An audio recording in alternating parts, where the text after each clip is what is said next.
What's up, friends? Welcome into Pickswise Playbook, Week 18, the final regular season edition of the Wow. show. I'm Lauren Jabara. That's Jared Smith.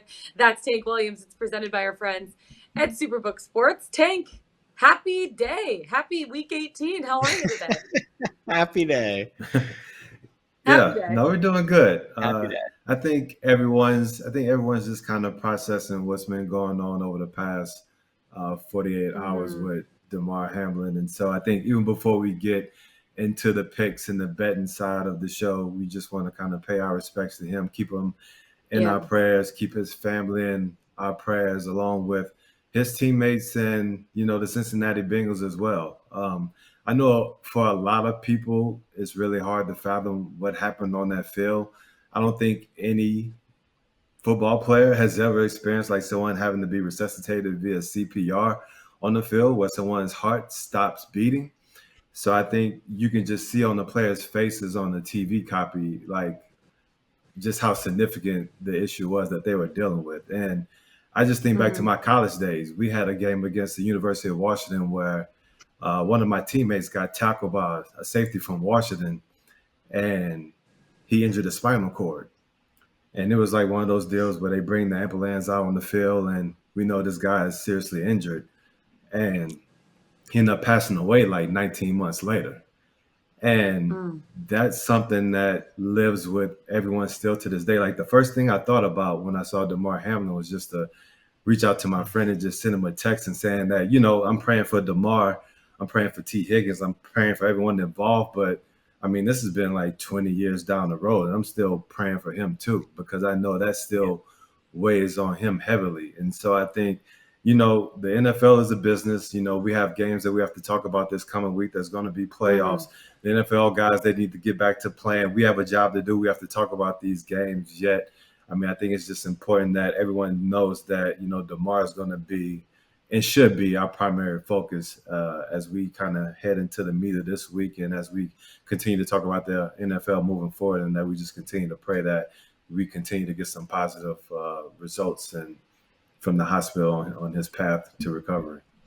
Hmm. Absolutely, yeah. And for people who haven't seen what happened to Damar Hamlin, I'm sure most people have. He collapsed on the field after taking a hit to the chest, and ended up having to get CPR for about 9-10 minutes. They rushed him to the hospital. They intubated him. He is in stable condition, but in critical condition right now.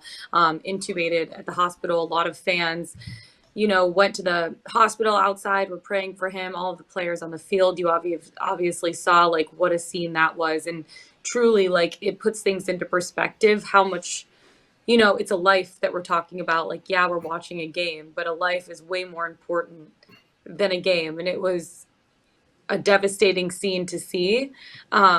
It was gut wrenching, and we continue to keep him and his family in our thoughts and prayers, hoping for good news out of the Cincinnati hospital at this point. And it was really difficult to do our show yesterday too, Jared, with Let's Bet It. Like, it just didn't, it felt like everything was kind of insignificant at that point. And Tank, I know you being a former player too, it's like people say, like, let's ride, let's go out. Like, you're putting your bodies at risk every single time you're on the field. But I feel like no one ever thinks that that could actually be, the result of a game that you're going out there to entertain people to do, and a game that you love to do. And so that was a really, really difficult thing to process. And we continue to pray for Damar Hamlin, and hoping to continue to get good news from him, his family, and his uncle, who's kind of been the spokesperson for them outside of the hospital. Mhm. Jared, just your thoughts on that situation, and how, you feel this week should be handled.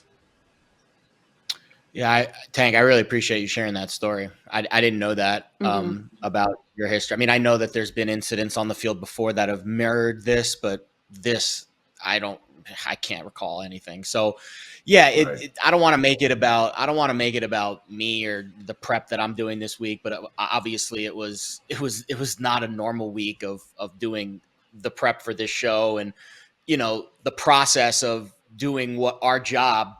It's before it starts, way before the games are played, and it was just nothing about this week has been normal so far. Today, I started to feel a little bit more back to normal, And yesterday I had, just kind of had to get away, just spend some time with, I don't have any loved ones here in Vegas. My loved one is my dog. So had a chance to spend some time, quality one-on-one time with him, and just, reflect on how, I don't want to say meaningless and insignificant what we do every day is, but in the bigger picture of life, there are way more important things than what's the best bet of the week. So that's kind of where my head was at yesterday. I think today my head is much more in tune to what, the task at hand here and our job, because we are professionals and eventually you have to carry on and continue, because I think that's what DeMar would have wanted. And I'm hoping and praying that when he wakes up and he sees all the love and support, this is going to turn into a positive story. And that's just what I keep hoping for. So we'll continue to do our job, and we'll give you the best angles and the best edges we can. But Tank nailed it. I mean, it's definitely top of mind today and probably for the rest of the week. Keeping Damar Hamlin definitely in our thoughts and prayers, and hoping for the best news for him coming out of the hospital. We'll keep you updated if we hear anything else too during the show as well. There are a lot of implications with Week 18 and a lot of these games going on right now. So as we refocus and get back into, the numbers-based things, the unders from this past week or this whole season so far, 141 and 111, 56% on the season. There are some teams that are the best ATS teams, the Bengals being one of them at 12 and 3, the Giants right behind them at 12 and 4, the Lions 11 and 5, Chargers 10, 5 and 1, and 49ers are 10 and 6 against the spread. The two worst teams against the spread are the Bucks at 4, 11 and 1, the Chiefs 5, 10 and 1, and the Rams are out there too, 5, 9 and 2, but they have no playoff implications at this point. I know we're going to get into a lot of these Week 18 games, but first, before we do, Tank, will the Eagles, with Jalen Hurts back this week, lose the number 1 seed in the NFC? They need to win to secure that number 1 seed. I think they secured the number 1 seed for a couple of reasons. I know we'll probably get into that game more in depth, but I would just say the fact that more than likely Hurts will come back this week, I think that'll be a jolt of energy for that team, one that they desperately need after losing a couple of games in a row. And then also the fact that the Giants can't change their playoff positioning. So I feel that if you can build in a buy into your schedule as like a 5th place seed or whatever they are in the NFC right now, you go ahead and you rest your players for the playoff run. There's nothing to prove right now. So you make sure Saquon's on ice. You make sure DJ is on ice. All those guys on defense, make sure they're healthy, strong, and fast. So once you do play in that playoff round a couple of weeks from now, they're raring to go. So I think with those just playing out, I think the Philadelphia Eagles do secure the number 1 seed in the NFC. I know who you're going to say for this one, Jared, but who makes the playoffs, the Lions or the Packers? Well, let's just go with what the betting market says. And the betting market says the Packers have about a 65, 70% chance based off of those odds that we're seeing hung this week. Listen, I don't love the way that the bracket has kind of, chameleoned itself into this Niners-Packers first-round matchup, if it is, in fact, Green Bay that wins this week. It looks like, based off of Philly's odds to win and based off of the Vikings, it looks like San Francisco is going to be the 2 seed, barring some kind of massive. I mean, that would be one of the bigger upsets of the season if the Eagles lose that game outright as a 2-touchdown favorite to the Giants. So barring that, it's looking like Packers, Niners first round. And we've discussed this on multiple LBIs. That's the least, the worst possible matchup for Green Bay and my Packers future. So while I am bullish about them making the playoffs, that's a really tough first game. But if they can find a way to get past that Niners brick wall, then the rest of the NFC opens up very favorably for Aaron Rodgers. So I'll be honest, that was the NFC Championship game a couple years ago. If that game does take place in 2 weeks' time, Niners, Packers,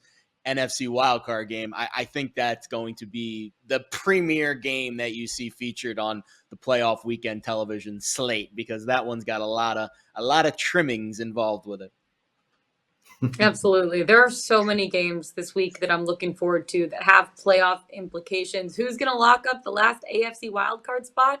We'll be talking about all those games. Let's get into some key divisional games.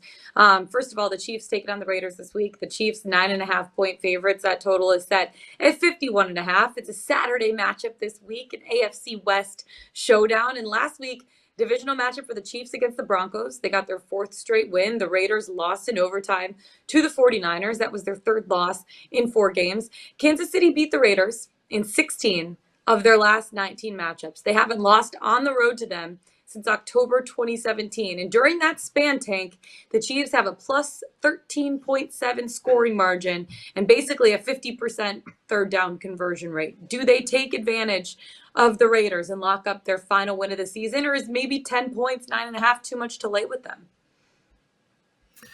I'm going to go ahead and piss Jared off from the start because I'm going to lead this off with fantasy football because a lot of people were contemplating what they were going to do with Devontae Adams in their fantasy rosters because he wasn't going to have Derek Carr. He had Jarrett Stidham at quarterback.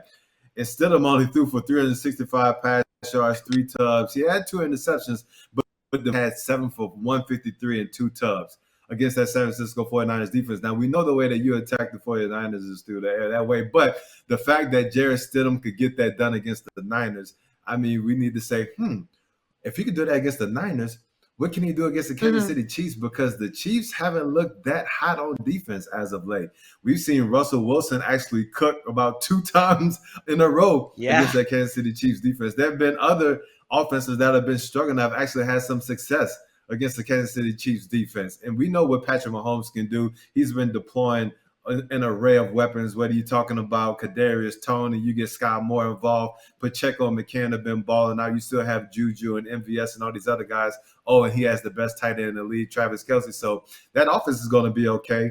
The Raiders look like they can still be competent on the field offensively without Derek Carr.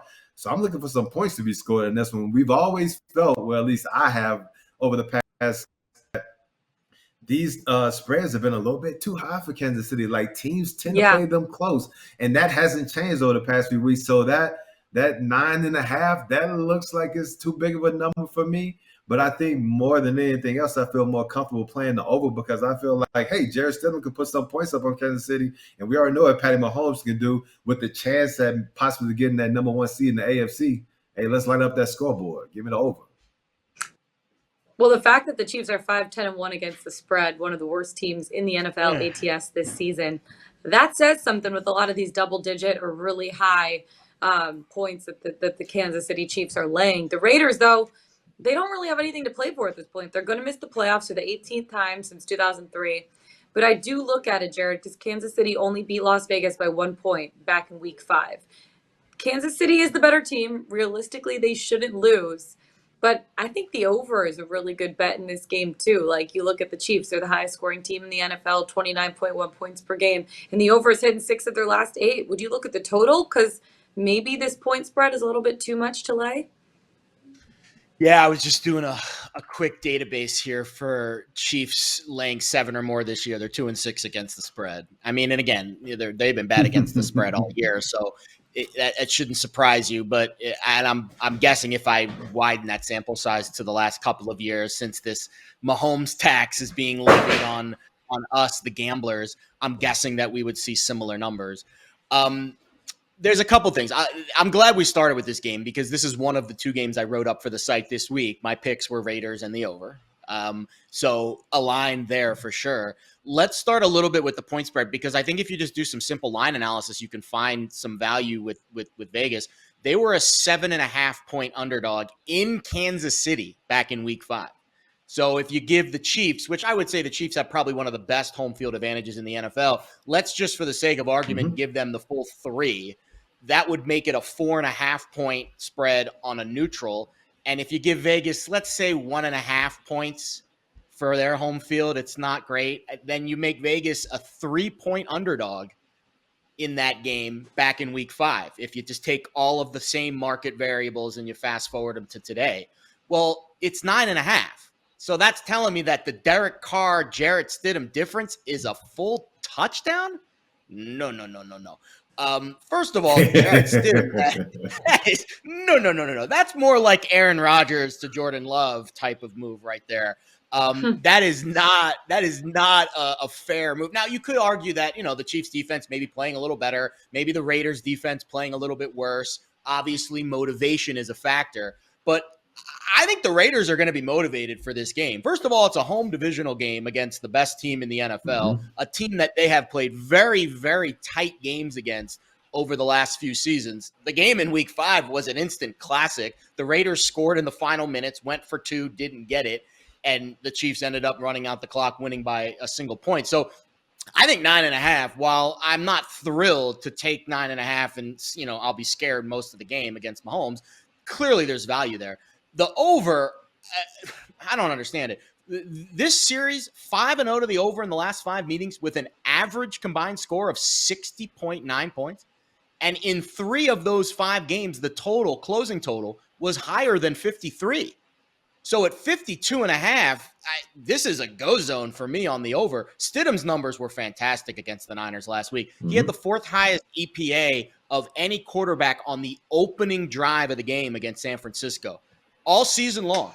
And what that tells me is he's been with Josh McDaniels before, 2 years in New England. Now he comes over to Vegas, understands the system, understands what he's trying to do, and runs the offense pretty well.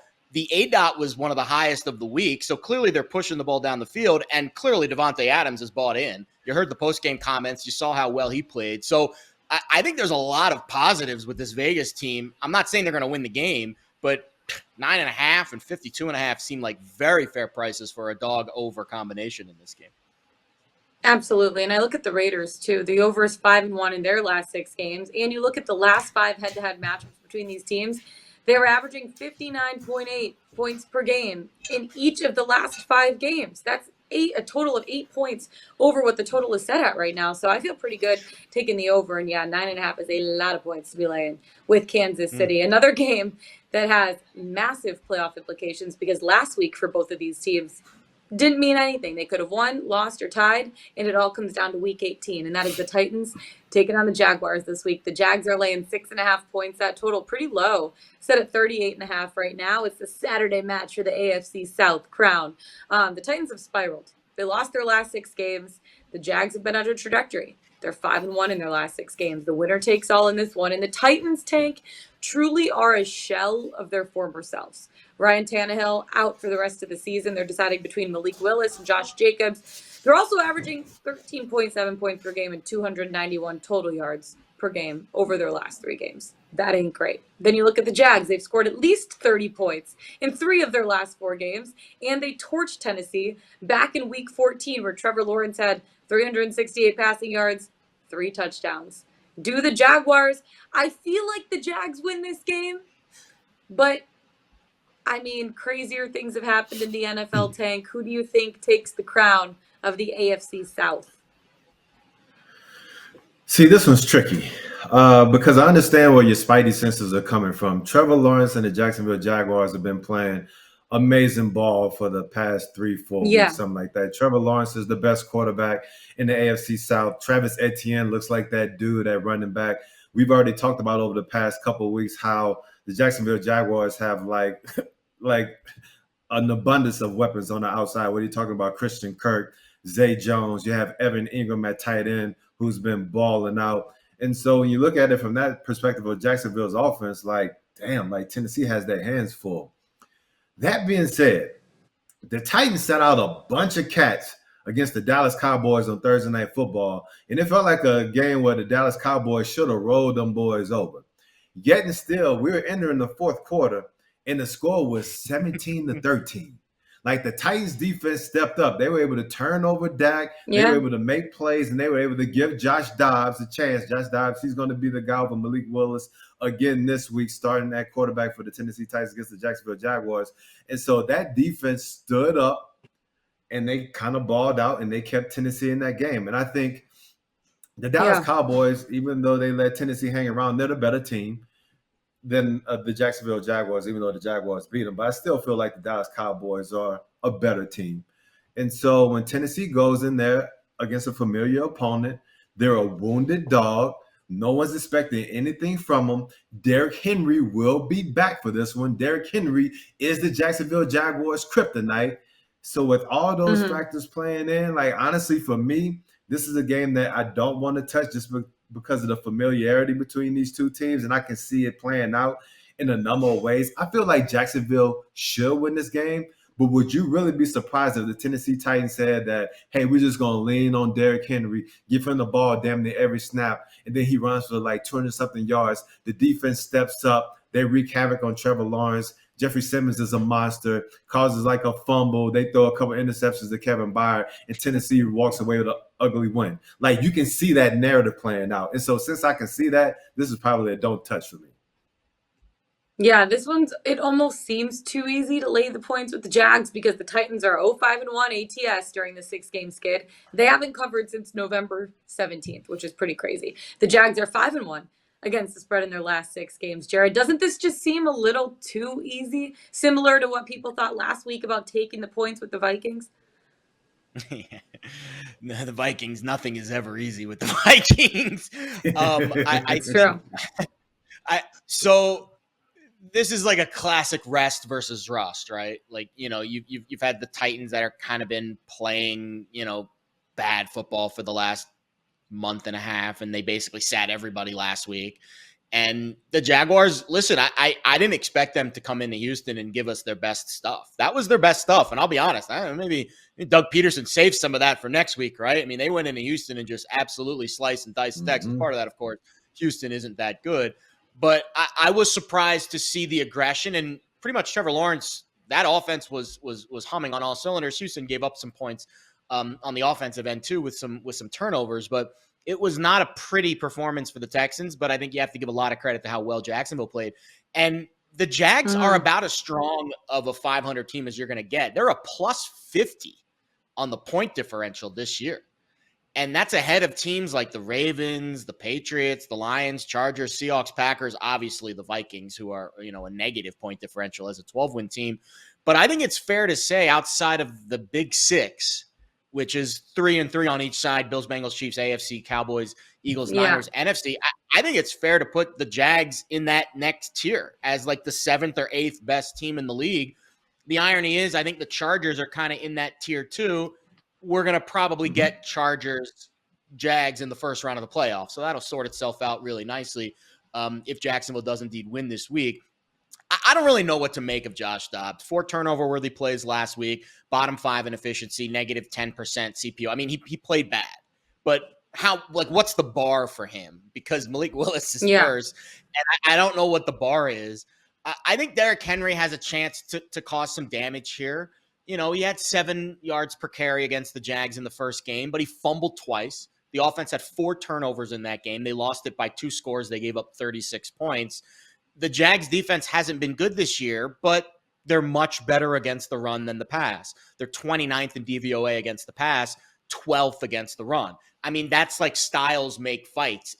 Tennessee is not going to make Jacksonville pay for having a really porous secondary, and they're really good against the run. So I don't really think the matchup favors Tennessee much, and that's why the number is what it is. Trevor Lawrence, we got to give him his flowers, man. Last year, he was quarterback 31 out of 33 in the efficiency ratings. This year, he's 10th in that same category. Massive improvement year over year across the board. Doug Peterson, Evan Ingram, Zay Jones, Christian Kirk, obviously all big reasons why.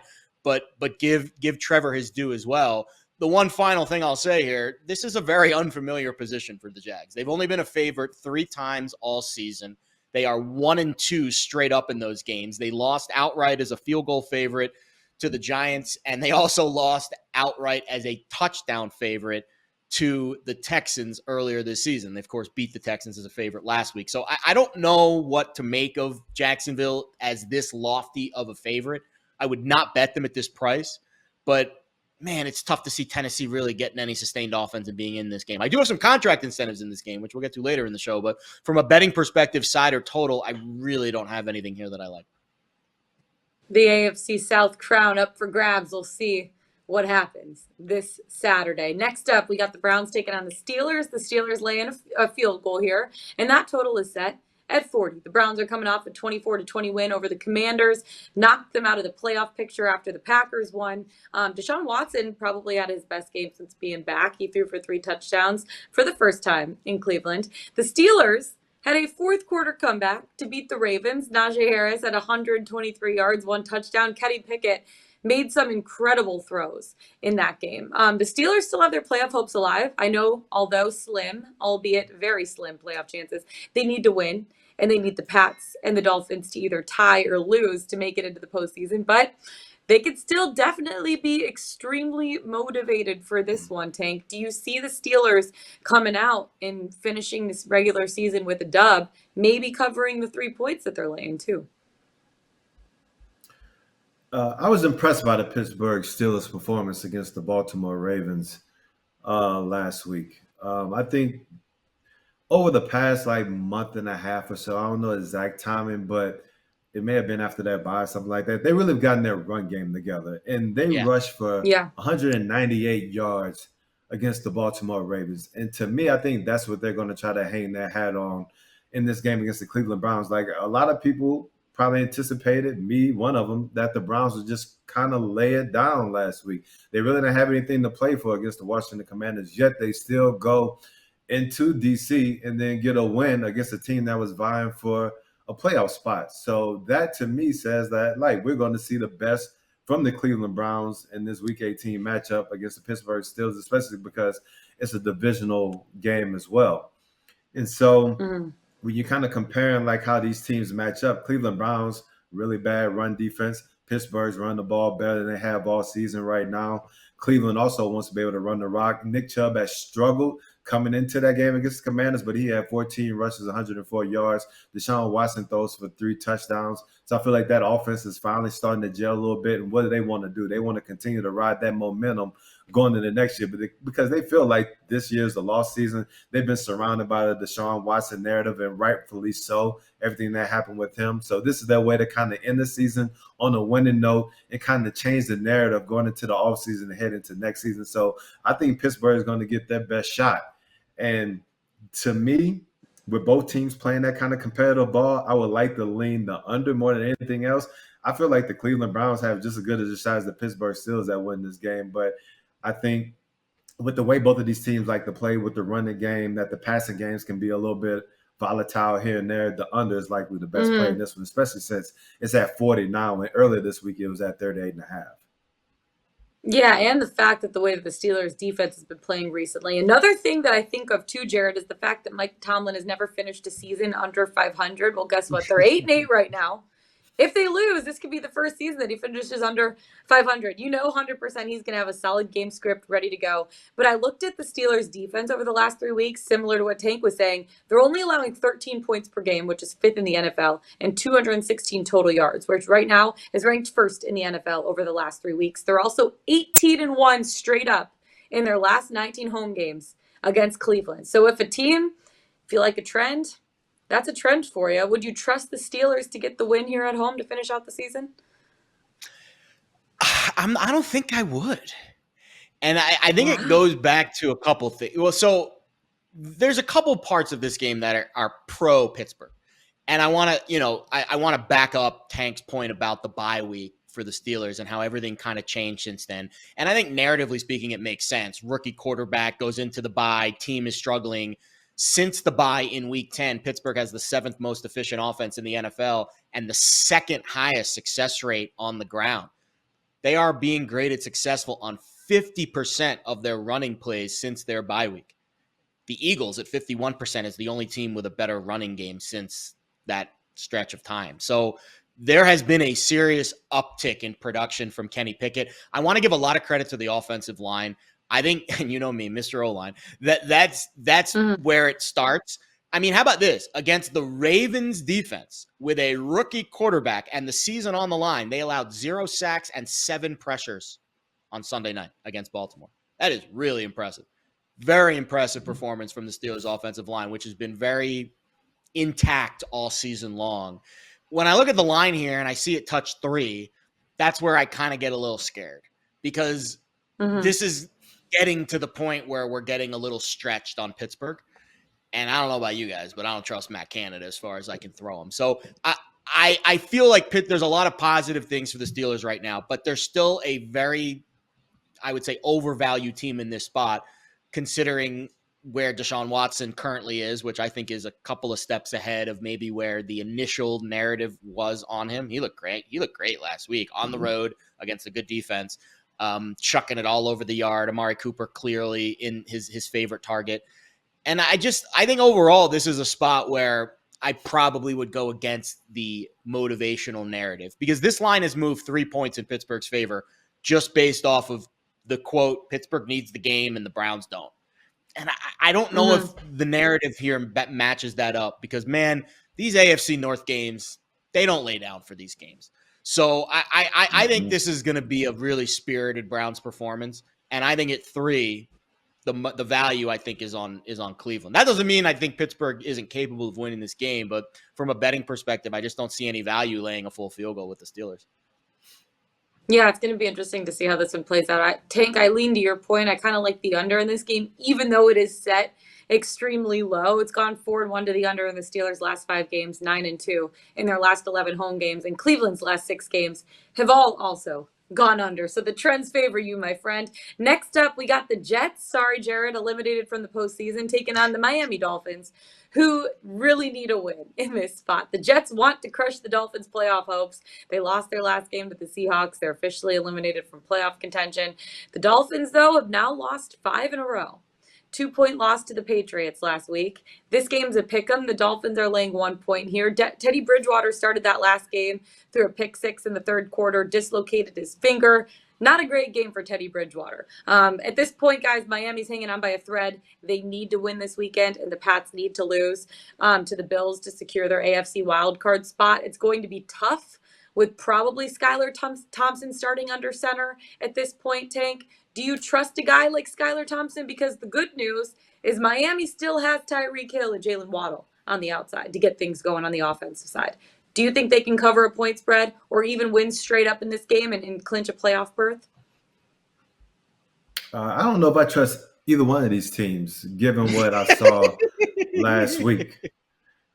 I mean, if you look at the start of the Seahawks-Jets game, like that boy K9 broke off this long run, and that already lets you know what kind of day it's going to be for the Jets. Because if you're going to go across the country with your playoff lives on the line, the one thing you want to be able to do against the Seattle Seahawks is stop the run. And so when you let their rookie running back come in and gas you early on in the game, that shows me that you don't have your mind right defensively to play.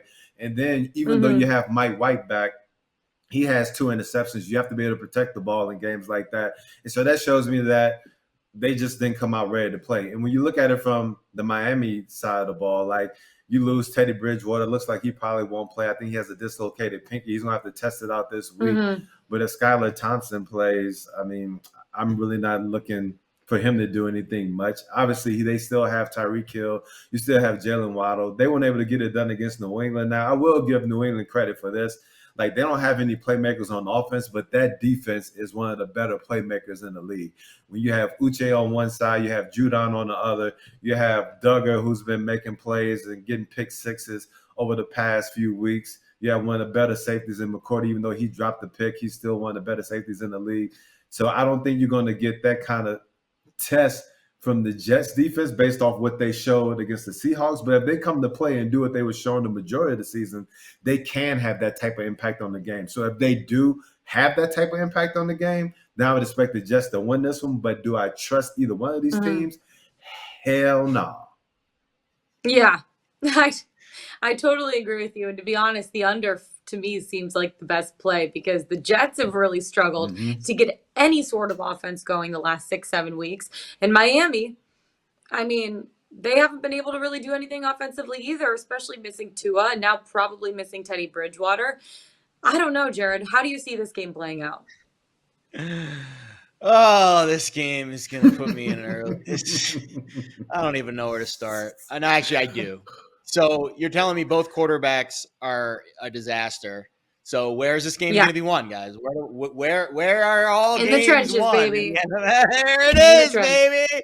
There it is. All right. So let's start with the Dolphins. I would love to see Terron Armstead come back and play this week. I think if he plays, I feel a lot better about the Dolphins than I do currently. I currently feel good enough to write him up as one of my best bets on the site this week. But the reason for that is more on the Jets side.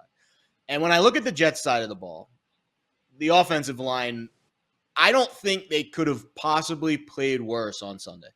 And they played a Seahawks defensive front that is a bottom 5 pressure rate team. And they allowed 24 pressures in that game. 17 hurries, 2 sacks, 5 hits, and a partridge in a pear tree on Mike White. Mike White was running for his life. And it wasn't all his fault. Like I said, I don't think he's 100% physically. I mean, the dude just suffered 2 cracked ribs less than a month ago in Buffalo. He is fighting through some pain just to be on the field right now. And he's clearly less than 100%. So the Jets can't block anybody. Their quarterback's hurt. Their running game is decimated. And now they're facing a Dolphins defense, which overall, bottom 10 defensive unit in efficiency. They've been gashed in the secondary this year. We've talked about Xavier and Howard having a down year and Byron Jones being hurt and the secondary being bad. But the one thing this Dolphins defense can do is get after you up front. They are a top 5 team in pass rush win rate. Jalen Phillips is having a fantastic season. 63 pressures, 9 sacks. He's been held in check the last 2 weeks against the Packers and the Patriots, 2 of the best offensive lines in football. He is not facing a good offensive line this week. On the other side, Christian Wilkins has been fantastic, and so has Melvin Ingram, combined 53 pressures and 12 sacks. So I don't see how the Jets get any sustained offense in this game, and I think Mike White is going to be under duress for the duration of it. On the other side, I don't know what we're going to get from Skylar Thompson. I know he's played a little bit this year. I know it's probably a better situation for him right now, knowing he's going to be the starter, as opposed to last week. And then when these 2 teams played a few weeks ago, when he was thrust into action during the game when Teddy got hurt. I don't think Teddy should play this week. I think they should give Skylar the full reps in practice. I think they should let him be the guy. And I think the offense would at least marginally be better than what we're going to see from the Jets. The Jets defense can absolutely wreck this game. Pick 6, fumble, strip sack. But I think the Dolphins' offensive line is playing a little bit better, especially if they get back Terron Armstead. Then they're a clear upgrade. And I just don't see how the Jets score a lot. If they only scored 6 points against Seattle's defense, I don't see them putting up a big number in this game. So I think this line opened 3.5 on Sunday, and it was steady Jets money up until today. Now it's at a pick'em. I think a pick'em is the low price for the Dolphins. I think that's where I'll buy in, and I think it's probably my best bet of the week because I can't bet the Jets after what I've seen over the last few weeks with them on offense. Yeah, absolutely. No, I mean, you can't trust the Jets. The same old Jets, as they like to say. This year it's not the same old Lions. We'll get to that game in a second. But, yeah, I like the under, too. I mean, you just look. The under is 4-0 in the Jets' last 4 games. The under is 6-1 in the Dolphins' last 7 home games. Jets right now averaging only 281 yards per game over their last 3, which is 6th worst in the NFL. Miami only converting on 32% of third downs over the last 3 games. The trend's your friend here, my friends. And 38.5. Too high of a total for this one. Let's take it to the Rams, who are taking on the Seahawks. The Seahawks are laying basically a touchdown, 6.5 points. That total is set at 40.5. The good old NFC West rivalry with playoff implications for the Seahawks. The Rams lost to the Chargers in Week 17, who are now playoff bound. Questions are looming now for the Rams' future. Sean McVay, is he coming back? But we could table that for the postseason and after the regular season's done, because for Seattle, they are on the verge of accomplishing what people thought was impossible at the beginning of the season. They have an opportunity to actually make the playoffs with a win and a Packers loss to the Detroit Lions. They got back on track in Week 17, winning over the Jets, and their defense really stepped up. They held them to 279 yards. They held the Jets to 31% third down conversion rate. The key for this game, Tank, and I don't know if you agree with me, is to shut down Cam Akers and the reemergence of their running game at this point, because that is going to be the Rams' strength this week. Do you think they'll be able to do it? And would you lay 6.5 points with them in a spot where playoffs right around the corner, they can almost taste it? They just need to win. Will they be able to do it? I'm not sure. I mean, they fared well against the run last week against the Jets, where the Jets had 17 carries, 75 yards, average 4.4 yards per carry. So can they slow down Cam Akers? This is going to be necessary, because I think you want to put the weight of the world on Baker Mayfield and make him have to make some tough decisions in the pass game, and hopefully take advantage with your secondary, who's been one of the better spots of your defense for the entirety of the season.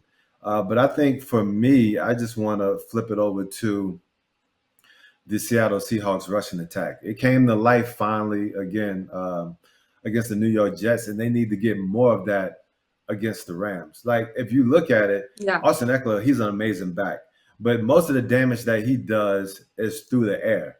So for Austin Eckler to have 10 carries, 122 rush yards, and 2 touchdowns, averaging 12 yards per carry against that Rams front, that tells me something. Like, that's what Seattle's going to try to attack. They want to attack them with K9 and just lean heavy on that and just kind of, wear the Rams down that way. So this may not be a high scoring affair. I know we got 50 points in that first outing. I would expect this one to be a little bit lower scoring, like Seattle playing to their strengths. They're going to be playing at home, try to get K9 involved early and often. If you can play with the lead, just try to run out the clock and come away with the win, and then hopefully the Packers do your dirty work. The Packers lose. Or who needs to win? The Packers need to lose, right? The Packers need to lose, and Seahawks need to win. The Packers need to lose, right? So you need Detroit to win. And so I think for them just handling their biz is going to lean on their strengths. Actually, Geno Smith played a really good game last week, spread the ball around a lot, got some good touchdowns. But I think the focus of the Seattle Seahawks is going to be to run the game. And if they can get that accomplished, they should be able to win this one.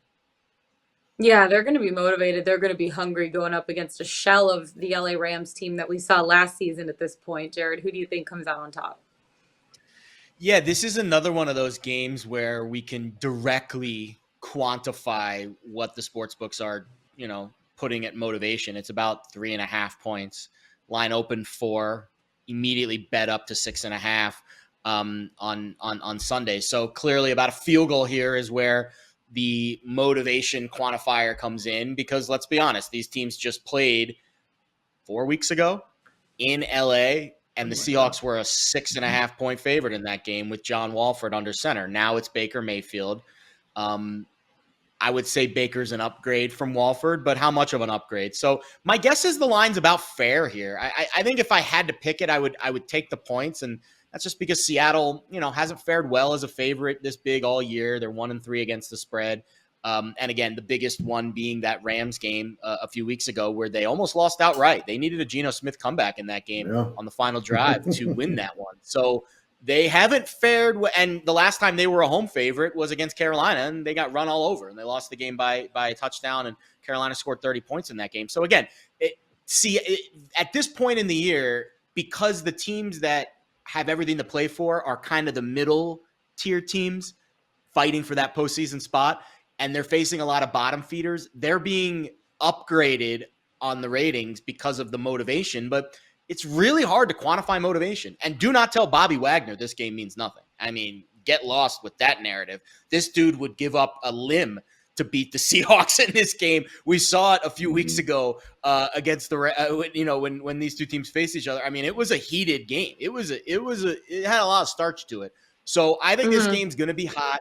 I think Baker, from everything we've seen, it's been good performance, bad performance. So he starts off great game against the Raiders. They come back, they win. Then they go to Green Bay and they get beat pretty handily. Then they come back at home, they face the Broncos, and Denver falls off a cliff and they win by 30. Then they go to the Chargers in a home game for both teams, and they get blown out. So we're on all sides of the coin here. So win-loss, coming off of a blowout. So that would mean the roller coaster is going up the hill now. I would say this would be a positive Rams performance. And I just think 7 is, if you're getting a full touchdown here, I think that's going to be the spot where you see a lot of Rams money step into this market. And listen, you got the Chargers last week who are playing some of their best ball of the season. Massive drop-off this week for the Rams offense going up against a Seattle defense that just – I don't see them putting together another performance like they did against the Jets. I mean, they played a perfect game defensively against the Jets. And I think the Rams are they're gonna have some success here. So I would say at a touchdown, I would be running to the window to grab 7 with the Rams. At 6.5, it's mean to the Rams. Yeah, we'll see how hungry the Seahawks are for this one because they need to win. They need the Packers to lose against the Lions. We'll get to that game in a second. Right now, let's shift it on over to the 49ers. The Cardinals heading on up to San Fran. The Niners in this spot laying 2 touchdowns, 14 full points, and that total is set at 40.5 in this one. That 49ers, one of the hottest teams and one of the most dangerous teams in the NFL at this point of the season. They have 9 straight wins, including last week in overtime against the Raiders. A win this week plus an Eagles loss to the Giants, which I don't think is going to happen, secures them the top spot in the NFC, though. The Cardinals really have nothing to play for at this point of the season. It is going to be J.J. Watt's last football game ever, which is kind of sad. He played his last home game, what he posted on social media after his last game. Trace McSorley starting under center most likely. Most of the Cardinals' key players, they're injured, they're out, basically just gearing up for next season at this point. This is a game with the 49ers. They're going to pour it all out there for a win. The spread is heavy, but with Purdy, you look at 3 of their last 5 games, Tank, they've won by 16 points or more. I know what we like to say, 14 is a lot of points, but they're also 7-2 against the spread during their 9-game winning streak. Can they make it 8-2 ATS in their last 10? Yeah, 14, it's a lot of points, especially the last game of the season where if they get out to a big lead, they may just kind of lay off the pedal and just try to rest some guys once this game is comfortable and just try to coast into the playoffs. We know that they're still trying to vie for that number 1 slot as well.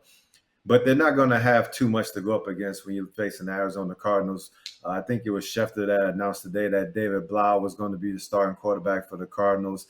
Nuke Hopkins is going to be out this game. So, I mean, you still have Marquise and some of these other guys, but not going to have like the full weaponry that it would take to try to compete against that 49ers defense. And I think more importantly, after you see the Niners play a really close game against a talented Las Vegas Raiders team where a lot of people anticipate them just kind of handling the Raiders and they end up having to fight and claw to the very end to come away with that end, I would expect a different type of energy, a different type of motivation coming out at least to start this game against the Cardinals. And especially because it's a division rivalry as well. Like I expect the 49ers to start off fast in this one and then get up to a big league and then just kind of coast. But because of that narrative, I wouldn't want to touch the spread at minus 14. And honestly, the 49ers could get hot. They have some big plays on offense and defense and easily get over that number, that 40.5 number. So I don't know if this is a game that I would want to touch just because I can off seeing and what they may see on the scoreboard midway through this game or something like that may change some of the motivations in this game. Yeah, it's going to be interesting. I mean, 14 points, Jared, is a lot of points to be laying, especially because, like Tank said, if you get a lead or if you see that, hey, the Eagles have a solid lead right now over the Giants, like maybe they kind of pull back a little bit. How do you see this one playing out? Yeah, NFL smartly scheduled these 2 games at the same time. You know, there is some fluctuation with the timing of certain games this week, and especially the Ravens-Bengals game being before the Chargers play, which means the Chargers might know before they play whether or not they're going to get the top wildcard spot. So again, the timing, the sequencing, all of that matters in the handicaps this week. It's not just as simple as, oh, this team needs to win, let's bet them. There are a lot of nuances to this. I have very little nice things to say about Arizona. I thought David Blau played okay on Sunday in Atlanta, well enough to win. He will face a much different animal in a Niners defense that's probably pretty pissed off that they were in Vegas on Sunday and gave up almost a 40 burger to Jarrett Stidham. So I think it's a bad spot for Arizona, especially if Nuke's out and David's just kind of sitting back there behind a bad offensive line with very little help around him. So I would probably not bet this game from a side or total perspective. I will give you a little nugget to chew on. I know we're going to talk about some contract incentives a little bit later, but this game, you know, one stood out to me here. If Deebo Samuel returns this week, and I don't know if he will, maybe he will, maybe he won't, but he is about 150 rushing yards away from a massive $650,000 bonus. I don't think he can get there, but I wouldn't put it past him, and I wouldn't put it past the Niners to give him a little bit of runway because we haven't seen him in about a month, and I think they're going to need him in the playoffs if they want to do some things. So if he does come back this week and if he's healthy, I would bet on him, especially with Christian McCaffrey sitting out on Wednesday, with an injury Mm-hmm. of practice. I wouldn't be shocked if Debo got some reps in the running game this week. I don't know if he's going to hit his prop number. I don't even know what his prop number is, but just throwing that out there in the universe for you guys to chew on as we get closer to these games. Jared loves his prop incentives. This is going to be Mhm. so interesting to see how this plays out. So do the players. Are hanging on into Philly. They love them Touche. too. Get paid, baby. You Get know, paid. Right, Tay? Get paid. yeah, seriously. I know. Give us like 10% of that, please. Thank you very much. We appreciate that. The Giants are heading on into Philly this week to take on the Eagles. The Eagles right now are 14-point favorites as well. This game's going to be going on at the same exact time as the Cardinals 49ers game. The total is set at 43. It's ticked up a little bit. The Eagles looking to secure that number 1 seed in the NFC. The Giants coming off a big win against the Colts. Daniel Jones threw for 268 and 4 touchdowns in that one. The Eagles lost their second straight game with Minshew mustache under center. Jalen Hurts most likely going to be back this week, which is huge news for Philly fans at this point. Their offense under him ranks 3rd in points per game at 28.4. Another thing to think about, the Giants, are they going to play all of their starters, or are they going to opt out some of their starters after clinching the postseason? They're locked into that number 6 seed, guaranteed a wild card playoff spot after their win in week 17 against the Colts. They might want to protect some of their stars, Tank. Do you think everyone plays for the Giants? Because we have technically seen a massive line movement in this game. It opened up at the Eagles laying 1.5. Now they're laying 14 points. So it moved 13 points basically. Do you think the Giants play all of their starters? And if they don't, will the Eagles cover the 2 touchdown spread? Well, see, I think this is a conversation that maybe I should have along with Jared, because I think this is something he can probably speak to better than I can. Mm-hmm. Because when you see movement like that, I mean, that tells you that people probably already know that they're going to sit their starters, correct? Yeah. I mean, the market tends to sniff these things out. I'll be honest, 13 points, that's a lot. Like that's a lot of movement in just it was like a day. It was like 24 hours. So they're expecting massive layoffs of the entire Giants company, basically, in this game. Yeah. I mean, so looking at it from that standpoint, you have the factor that Philadelphia definitely needs to win this game in order to secure the number 1 seed and get the bye. So they want to leave zero doubt that they get that number 1 seed. So I would expect them to come out just like full steam ahead. And if the Giants are sitting, folks, which kind of team do we see? Do we see a team like the Tennessee Titans where Vrabel decided to sit his players, yet and still those guys came out and they balled and they fought the Dallas Cowboys all the way to the end? Or is it one of these games where you sit your starters and everybody's like, yo, I'm just out here. I'm trying not to get hurt. We understand that we can't change anything towards the playoffs, so just make sure you come out this game unscathed. Let them go ahead and get their win, and then we start to ramp things back up next week when we play in the playoffs. And so given that I don't know how the Giants are actually going to approach this game, this would be a stay away from me. But the one thing that I can say is that I'm pretty confident that with Jalen Hurts coming back, Philadelphia trying to right the ship heading into the playoffs on the right foot, that they should come away with a commanding win in this game. I just don't know if it'll be by 14 points. Yeah, 14 points is a lot of points, and that is a huge line move. 13-point movement, Jared, towards the Philadelphia Eagles. Your expectations for this one, would you feel comfortable laying 2 touchdowns against a Giants team that we don't even know who will be playing? There's so many other better betting angles on the board this week that if you're betting this game, you must really be desperate for action. So I'll give you the brief synopsis. The look-ahead line last week on this game was -1.5. When the market closed on Sunday, it closed -3. And then based off of Sunday's results, Giants win, secure their spot. Eagles lose, need to win next week. It reopened 10.5. So basically the sports books are telling you the motivational angle here is worth a full touchdown. And then from that point on Sunday, it's been bet up 10.5, 11, 11.5, et cetera, all the way to 14. So the just the straight motivational angle was worth 7 points. And then the sharp money told you that it was really worth more like 11 or 12. And that's where we get that basically 12.5 point move from 1.5 on the look ahead. to 14 now. I mean, it's a massive move. My gut instinct, buy low, sell high. Gary Jabara will be very proud of this. Would be to take the Giants, but I have very little faith in what we're going to see. And there is one thing positive I can say for the Giants in this game, and it revolves around their head coach, who, by the way, I think in my eyes is the coach of the year. Right now, he's 3-1. Brian Dable to win Coach of the Year. Sirianni's right there, and Shanahan's ahead of him as well. But if I were making a vote today, Brian Dable has literally turned a roster with a starting wide receiver core of Richie James, Darius Slayton, and Isaiah Hodgins into a above 500 team, playoff clincher in the toughest division in the NFL right now. Yeah. I mean, if that's not the coach of the year, I don't know what is. So to me, that's the only angle I'll give you here is Brian Dable 3-1 to win coach of the year. He might not win it. I have no idea what's going on in the voters' minds. But in my eyes, that is the most bettable part of this game here because assumingly that market will close pretty soon after the regular season.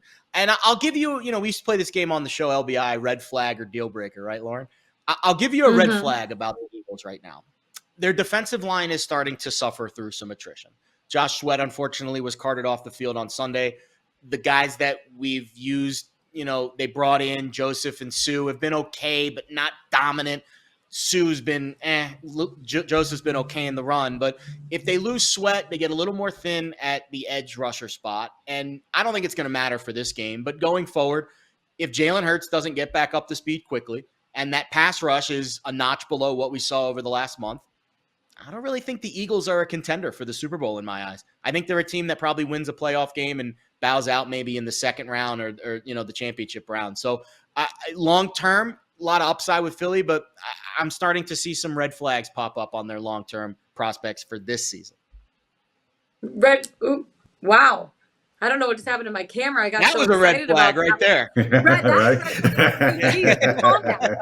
I'm just getting so excited about this Philly team right now. They're red flag, not necessarily a deal breaker yet, though. So we're going to see moving forward. I'm sure Brian is going to keep it close to his chest who he's going to be starting or not starting in that game until probably right before game time. So we'll see how that plays out moving forward. 2 more games to talk about before we get into some incentive props and some big line moves from this week. The Cowboys taking on the Commanders in the nation's capital of Washington, D.C. The Cowboys laying 7.5 after they were only laying 4.5 yesterday. That total is set at 40.5 right now. A few weeks ago, this game probably would have been flexed to primetime with massive playoff implications.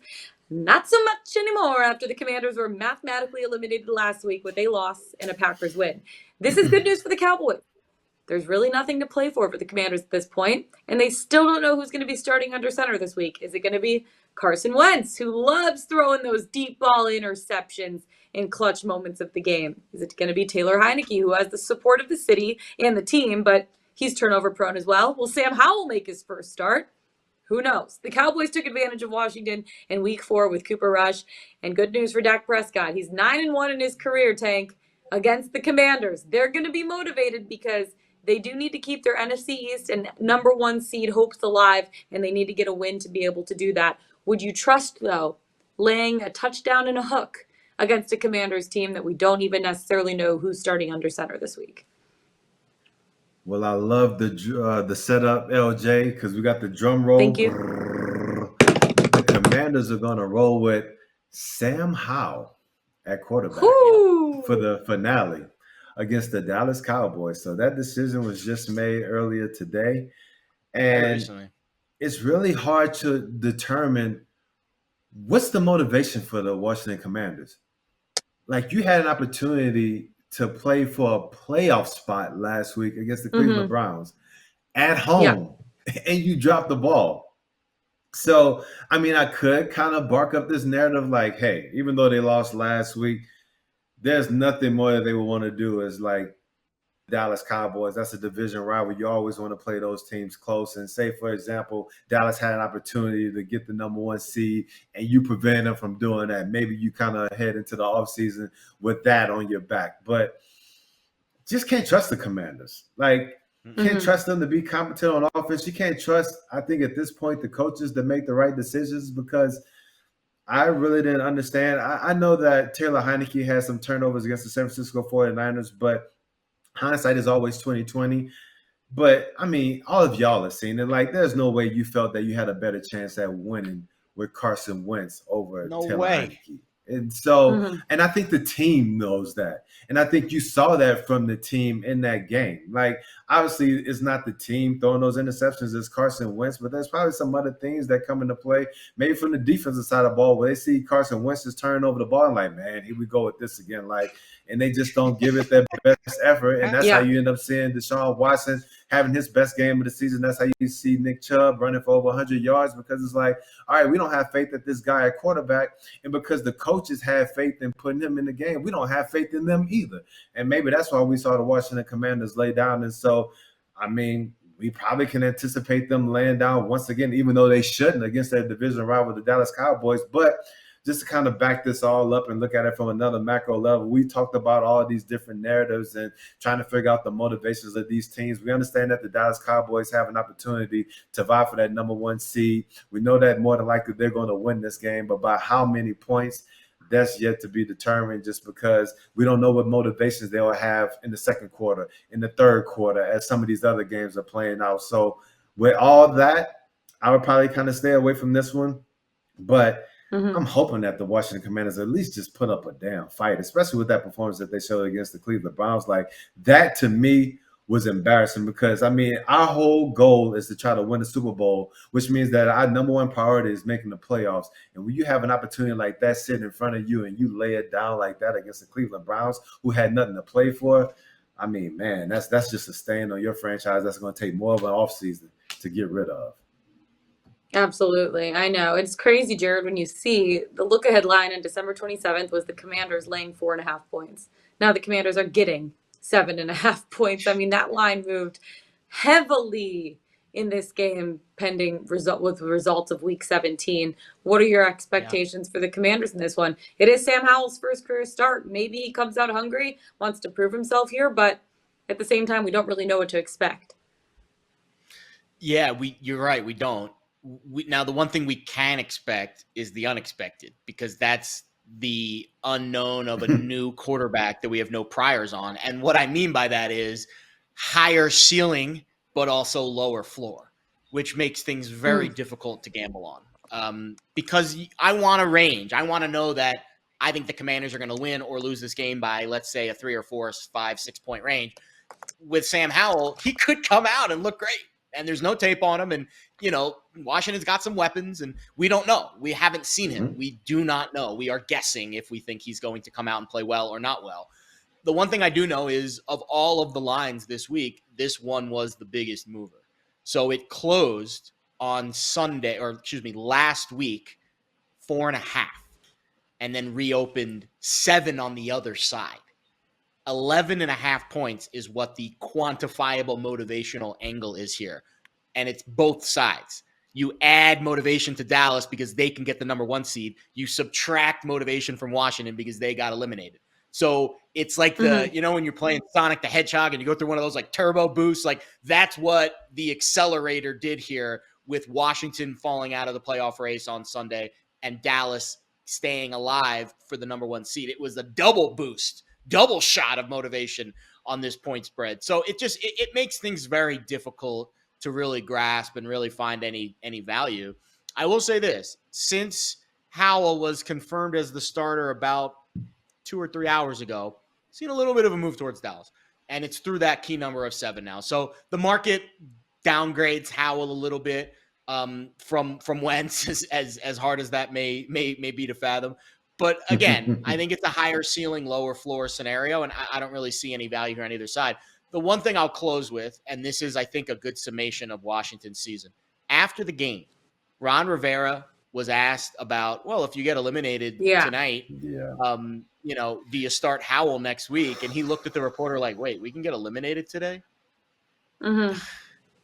Even if you didn't know that, Ron, maybe don't admit that to the media, because that's just – maybe you coach that game a little differently if you think, oh, if we lose, we might get eliminated tonight. And he clearly had no idea. that his team could possibly be eliminated from the postseason on Sunday. So just a bad situation for Washington, and it just makes this game really unbettable from a side or total perspective, I think. Yeah, it's going to be really interesting to see how this game plays out. And on top of that, too, the Commanders are missing key defenders, right? Jonathan Allen, Cameron Curl, Benjamin St. Just. So even if their offense, like we don't necessarily know what to expect from Sam Howell, their defense, which has been their bread and butter this season and shutting teams down, and that's how they've won quite a few games this year, they're missing a lot of key pieces as well that Dak Prescott is probably going to be able to take advantage of. He is 9-1 in his career against the Commanders, which is a really good record straight up against a team in the National Football League. Last but not least, let's take it to the NFC North, the game that we've all been waiting for, guys, mostly me. The Lions taking on the Packers. The Packers laying 4.5 points. The total is set at 48.5. This game's going to be wild. Two teams vying for a playoff berth. The Packers win, and they're in. The Lions need a win and a Seahawks loss to secure their ticket. The Seahawks need a Packers loss and a win to secure their ticket. It's going to be crazy to see how things play out in Week 18. But the Lions dominated the Bears last weekend. The Packers slowly picked apart the fraudulent Minnesota team. Aaron Jones, A.J. Dillon combined for 152 yards rushing, 1 touchdown. A few weeks ago, I feel like, guys, no one thought this game would have playoff implications at all. And now it does. The Packers, not for the Packers, maybe for the Lions. Hey. The Packers do have a slight edge. I hate to say it, but playing at Lambeau in the cold, they're used to doing that. The Lions also have only been scoring 19.3 points per game on the road this season. To be honest with you, I don't think the Lions are going to win this one, but my best bet is the Lions plus 4.5 because I really do think this is going to be a dogfight. Tank, how do you see this game playing out? So this is an interesting game to me. Let's kind of talk through it a little bit because, like I've said over the past couple of weeks, that I felt like the Green Bay Packers were the most dangerous team in the league right now because they really didn't have anything to lose. And so Aaron Rodgers has been kind of walking around with this little grin on his face, and he's been going out there and they've been balling. But to me now, that narrative has changed a little bit. They went from not having anything to lose because we were this bad team and all that stuff to now you win, you're in, you're playing at home, and you're playing against the Detroit Lions. And now we know that the Detroit Lions are a much better team than they've been the past few years, yet and still, there's still this narrative out there that you're playing against the Detroit Lions because the Cincinnati Bengals were the Bungles until they played in the Super Bowl. And then it was like, oh, man, like this team really made a run against all these squads and now they're good. So until the Lions prove it in the playoffs and that they can make it to the playoffs, they're still those Lions. So I think the same from that standpoint, the pressure has shifted over to Green Bay to where they need to perform. And honestly, the Lions can come in this game and they can play carefree. And they've been doing that somewhat like the past, 6, 7, 8 game stretch that you've seen. I mean, if you look at Jared Goff, like the past 6 games, that dude been out there slinging Mardi Gras beads around. Like he's been throwing for damn near 300 yards, multiple touchdowns in almost every game. I think maybe just not one that he didn't get it in. And then, we got a snort, so we really working right now. We did get a snort. We did get a snort. And then the Lions rushed for like 265 yards and 2 tubs against the Bears last week. So now you get the running game. And now I understand they're playing against Chicago Bears defense, but you get the running game going. Jared Goff has still been balling around. Look at all the weapons that he has to throw it to. And you get to go into this environment, even though you have to go against a surging Green Bay Packers team, all the pressure's on them. Like, I'm with you. Like, my best bet is going to also be in this game, and I'm expecting a dogfight. And if anything, I think a lot of points are going to be scored in this game. I really don't know who wins because I feel like the Lions can go into Lambeau and actually get a win. I think they can do it this year. But they're going to get a hell of a fight from the Green Bay Packers because they're playing with more confidence than probably most of the teams in the league right now. They're trending hot at the right time. Yeah, both teams are trending real hot at the right time. What I love about Detroit is they're 8-1 against the spread in their last 9 games, 9-0 ATS in their last 9 games against the NFC North teams. So Lions plus 4.5 seems like a good bet to me. Jared, I know that you love the Packers right now. Tell me why you like them to win this game. Well, I'll be honest. I'm kind of in line with your guys' way of thinking here. I thought Tank's Mm-hmm. analysis was completely spot on about it's basically what we like to call the tight sphincter theory. It's all well and good when nothing, no big deal. We're gonna go out there in Miami. No one expects us to win. We're 4 or 5 point dogs. No one cares. All right, now you're a favorite of over a field goal in prime time, and you've got a lot of young talent on this team. And I don't Yeah. expect Aaron Rodgers to fall victim to the tight sphincter. I expect a guy like Christian Watson or some of those young defenders that when you've seen the big moments come for this Packers team over the last few years, they faltered a little bit in the big games. And I'm not going to put this game on the same level as the NFC Championship last year, divisional round games and so on and so forth that they've fallen short in, but it definitely has that feel. This is going to be the biggest game of Christian Watson's career, and I would argue it's the most important. I mean, a game that I think he has a chance to play well in, but it's definitely going to be a game that we don't know how he's going to react to that moment. We'll see. I will say this. My buddy Jair Alexander and Tank, I know you appreciate this, man. He talked all that smack last week, and he backed it up against Justin Jefferson. Yep. I mean, that side of the field was just off limits, no fly zone. And you forget, because Green Bay hasn't had that elite season that we expected them to have, I could make a case that he's better than my boy Sauce Gardner. I mean, I think they're both kind of 1A, 1B right now. But he's one of the best corners in the league. And you can bet that he's going to be on Amon-Ra St. Brown a lot in this game. So that's an intriguing matchup to me, and how Ben Johnson schemes that. I think if you look at this Packers team, let's go back to week 9. 15-9 was the final score. The Lions won that game in Detroit. Aaron Rodgers was a negative on the CPOE grade, completion percentage over expectation, 3 interceptions, and he was also the team's leading rusher. A.J. Dillon and Aaron Jones only combined for 59 yards in the game. Rodgers had more yards than all of them individually with 40. And to me, the Packers defense played great in that game. They held the Lions to 4.5 yards per play and less than 4 yards per carry. They outgained Detroit 389 to 254. They had 35 minutes time of possession, but the Packers were 0 for 4 in the red zone, and Rodgers threw 3 picks. I don't see those last two things happening again. And if this game plays out exactly like it did before, minus 0 for 4 Packers in the red zone, 3 Aaron Rodgers interceptions, that's where I see Green Bay having a bit of an edge here. So I think the number's probably fair at 4.5. I don't think I would bet the Packers in this spot. Green Bay's played well lately. Detroit's played well lately. Lauren gave you the numbers. The one final thing I'll say, Matt LaFleur and Aaron Rodgers in regular season games played in December and January, 18-1. They don't lose in this spot often. Yeah. I will say, actually, I have nothing to say because I just really want the Lions to win. I'm also betting the Lions money line, but I'm not going to encourage people to do that. I think that taking the points with the Lions is probably the best way to play this game. They're 9-2 against the spread in their last 11 games against the Packers, and they won or lost by less than 5 points in 8 of those 11 games. So definitely something to keep in mind with the spread set at 4.5. All right. We have made it, guys. It is time. Can I have another drum roll, Tank? Because it is time for the contract incentives. Jared, I like it. Week 18 contract incentives, Jared. Please hit me with them. Who you got? Man, this is my favorite time of the year, obviously. This is money time, Tank. I told the story last week about the Tyler Lockett 2 tutties. Last year, that was about 75% of the profits we made last year was on that one bet. The issue with giving them out on this show is we don't have prop numbers yet to bet. So I can give you a few guys that I'm keeping my eye on, but we won't have any actual wagers to make until much later in the week.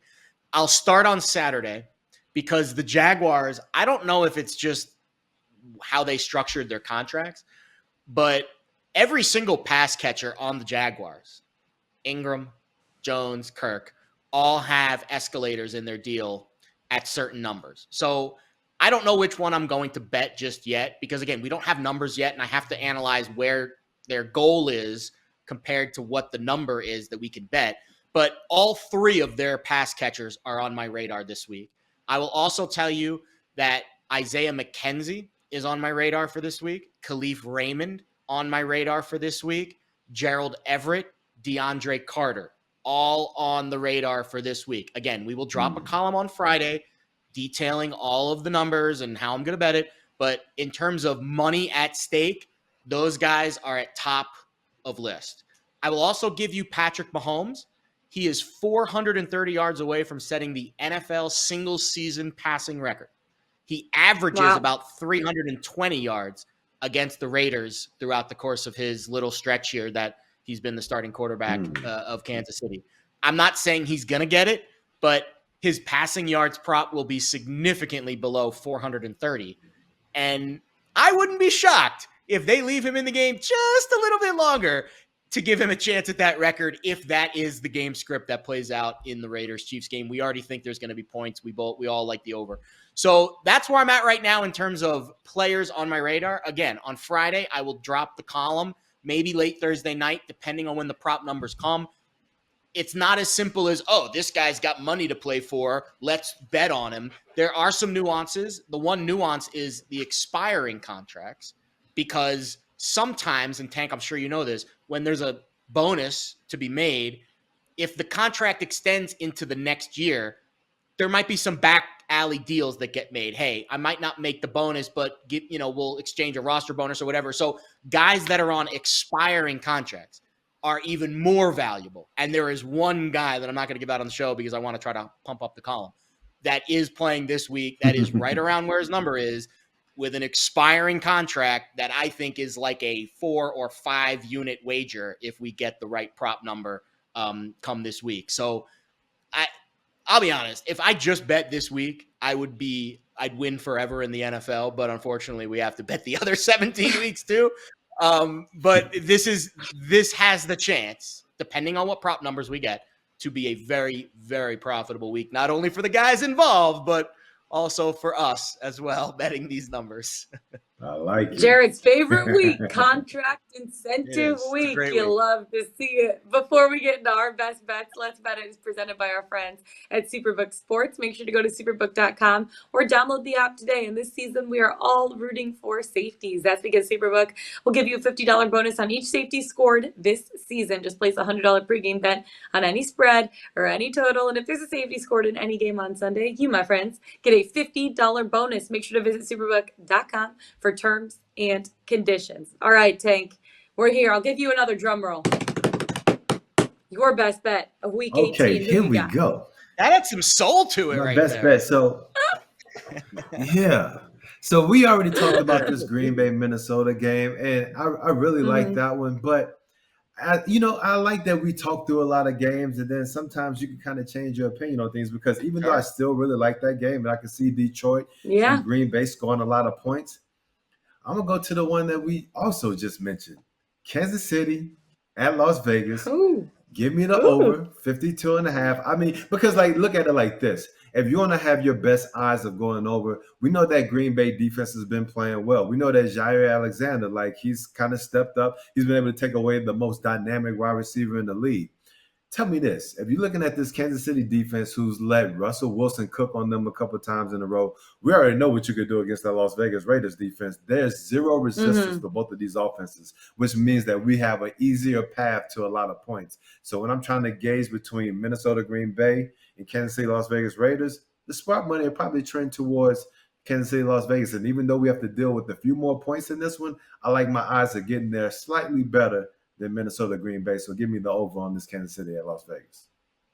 Yeah, and to support that too, both teams combined for the over in each of their last 5 games. They're averaging 59.8 points per game in each of the last 5 head-to-head matchups, which is about 7 points over what the total is set at right now, Tank. Love that bet. I'm tailing you on it. Jared, who you got for your best bet of week 18? Yeah, I only have 2 bets currently locked in on my card. One of them is that over 52.5, and the other one is the Dolphins at a pick'em. And, we talked about it. You can scroll back and get the full analysis. I won't give you the full money here, but this is really all about the Jets offense and how inept they've been.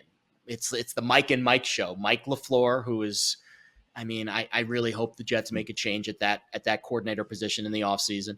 and Mike White, who clearly is less than 100%. He was one of the worst quarterbacks in efficiency last week. The offensive line is just a Swiss cheese right now. Holes all over the place. And I think the Dolphins, while defensively as a whole have not really shown the numbers that I like to lean on at this stage of the season, I do think they can get after you up front. They've got 3 very capable pass rushers. All 3 of those guys, Phillips, Wilkins, and Ingram, are better than any of the pass rushers that the Jets faced this weekend or this past weekend in Seattle. So I think Mike White's going to be under duress a lot in this game. And I think this is going to be one of those spots where, as long as Skylar Thompson doesn't screw the pooch and just runs Mike McDaniel's offense consistently, I think Miami's going to score enough points in this game to get past the Jets. And sadly, the Jets have absolutely nothing to play for. And you could see their will just being broken in Seattle last week. And I don't know. I mean, all the talk in the Jets world that I'm seeing from Robert Saleh this week is all about Zach Wilson and his future. So that's not the right narrative this week with a game left to play. So I don't really feel bullish about the Jets' chances of showing up here in Miami. They're going to be very excited to be in South Beach with their vacation looming. And I think the Dolphins get a win here and keep their playoff hopes alive. Tank is writing Just to something make over sure I there, got Tank. that right. I don't know what before you're we writing get down. off. I'm very curious over What are here. you writing down? So I want to make sure it was screw the pooch. Screw the pooch. Yeah, like screw the pooch. Like drop back to pass and throw the ball into some region where there's only green guys in green, roaming. Okay. That's really what I mean. Okay, I just got to make sure I wrote. Oh yeah, because I'm gonna use it somewhere. I just need to make sure I had it accurate. So You screw can the have pooch. it, Tank. Okay. It's yours, bud. Noted. You can have it. Bud. Screw the pooch. Noted. So basically what it Yeah, means. we may I saw freestyle with it a him little bit, writing but over screw the pooch. I saw him writing over there. I'm like, what is he taking notes on right I have now? no Tank? idea. Good? Because for all for a fact, Tank's got a memory like a steel trap. He didn't need to write that down. He was doing that for posture. I freaking love it. I absolutely love it. All right, my best bet of the week. Going back to the Lions-Packers game, I'm taking the points with the Detroit Lions. I think this is going to be a hard-fought game. Both teams fighting for their playoff implications at this point. But Detroit, one of the best teams in the NFL this season against the spread. They are 8-1 ATS in their last 9 games, 9-0 ATS in their last 9 games against the NFC North, and 9-2 ATS in their last 11 games against the Packers. And they won or lost by less than 5 points in 8 of those 11 games. Dan Campbell is going to pull out every single trick in the book that he has right now. This game's going to be a dogfight. I'm excited to see who ends up winning this one, but taking the points to 4.5 with the Detroit Lions is my best bet. I'm also taking the Lions money line. I really want them to make the postseason. The season, though, guys, is still a success for the Lions in my book, even if they don't make the postseason, because I love the trajectory that this team is on at this point. But we'll see. Went over their A season lot win at total. stake here. Yeah. A Exceeded lot at stake expectations. here. Totally. After starting the season 1-6, you love to see it. A lot at stake for Week 18, guys. Thanks so much for tuning in. This has been Pickswise Playbook, presented by our friends at Superbook Sports. That's Jared Smith. That's Tank Williams. I'm Lauren Jabara. We'll see you guys for the postseason. Until then, peace out.